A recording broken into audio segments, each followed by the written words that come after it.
Good morning, students. You are welcome to class 11th, and the first chapter of biology in class 11th is the living world. The living world में सबसे पहले हमको ये जानना है that is what is life. What is life? तो life is unique, complex organization of ions and molecules which perform certain chemical reactions in order to bring about life activities. Now what is living? Living का मतलब क्या है? Living means showing definite characteristics which are shown by a living organism, as for example growth, reproduction, having power of sense and metabolism. तो this is living, ये living का definition है. Now next is characteristics of the living organism. इस chapter में हमको living organisms के characteristics पढ़ना है जो हम बचपन से पढ़ते आ रहे हैं. तो there are certain characteristics of the living being. One is organisation, second is growth, third is reproduction, fourth is metabolism, fifth is homeostasis, sixth is adaptation and seventh is consciousness. तो have a look over the first characteristics. Organisation, तो यहाँ पे हमने लिखा है it is unable to define the characteristics of the living being. तो why it is so? It is so because जैसा कि हम जानते हैं कि लिविंग बीइंग का ऑर्गेनाइजेशन होता है, शुरू होता है सेल से बनता है टिश्यू से बनता है organ, then organ system and then organism. ऐसा ही हम एग्जांपल ले सकते हैं किसी भी बड़े मशीन का, जहाँ छोटे छोटे पार्ट्स जुड़ के बड़ा पार्ट्स बनता है, फिर वो बड़ा पार्ट्स जुड़ करके मशीन बनता है और मशीन बन के जुड़ के सारी इंडस्ट्रीज़ बनती हैं.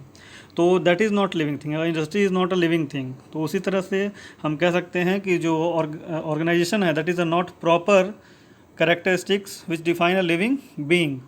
नेक्स्ट है ग्रोथ. तो ग्रोथ भी हमने लिख रखा है that is unable to define characteristics of the living being.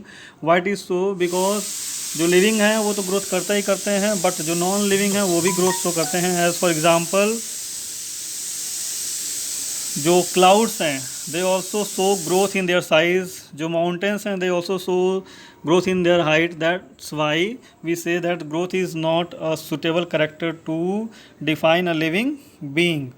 Next is reproduction. तो रिप्रोडक्शन क्या है? You are knowing very well that is ability of any organism to produce more of its own kind.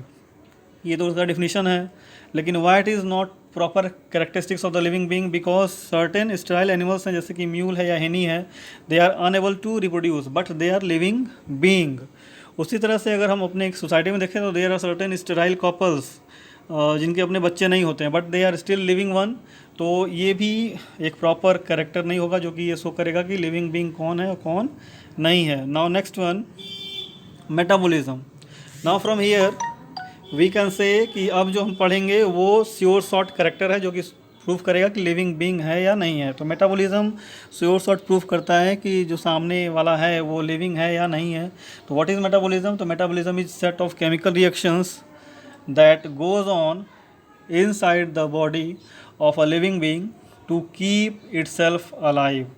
वो सारे chemical reactions जो हमारे body के अंदर होते हैं जिसके चलते हमारे लाइफ प्रोसेसेस चलते हैं और उसके चलते हम लोग जिंदा रहते हैं, that is called as metabolism. तो टाइप्स ऑफ मेटाबॉलिज्म दो तरह के हैं, एक एनाबॉलिज्म है, दूसरा कैटाबॉलिज्म है. एनाबॉलिज्म मीन्स होता है adding small component to make a bigger component. तो that is called as anabolism. तो एनाबॉलिज्म का बेस्ट एग्जांपल क्या है? That is photosynthesis. फोटोसिंथेसिस में छोटे छोटे कंपोनेंट्स जैसे वाटर है, सनलाइट है, क्लोरोफिल है, ये सब मिल करके बड़ा कंपोनेंट बनाते हैं दैट इज़ ग्लूकोज. तो that is example of anabolism. Next है catabolism. Catabolism means to cut down bigger molecule और bigger component to smaller component. And best example is respiration. What happens in respiration? In respiration जो glucose है that gets break down into simpler forms along with release of energy in the body. तो metabolism is sure short characteristics of the living being. Now next is homeostasis. Homeostasis. So what is homeostasis? That is ability of living organism to keep themselves stable by maintaining the internal environment balance with the external environment. अपने body का pH internal जो pH है वो, water balance वो उसको stable रखना ताकि कहीं भी सर्वाइव कर पाएँ, तो that is homeostasis and it is important characteristics of the living being. Next is adaptation. तो adaptation is also important characteristics of the living being, जो कि सारे कैरेक्टरिस्टिक्स शो करते हैं. एडाप्टेशन क्या होता है? That is certain changes in the body form so that we can survive in the adverse condition also. तो दो तरह के हैं, एक शॉर्ट टर्म एडाप्टेशन होता है, एक लॉन्ग टर्म एडाप्टेशन होता है. तो शॉर्ट टर्म एडाप्टेशन क्या हैं? जो थोड़े समय के लिए हमारे बॉडी में होते हैं, that is called as short term adaptation. As for example when we move from darker room to brighter area our pupil contract. तो that is short term adaptation, मतलब थोड़े समय के लिए.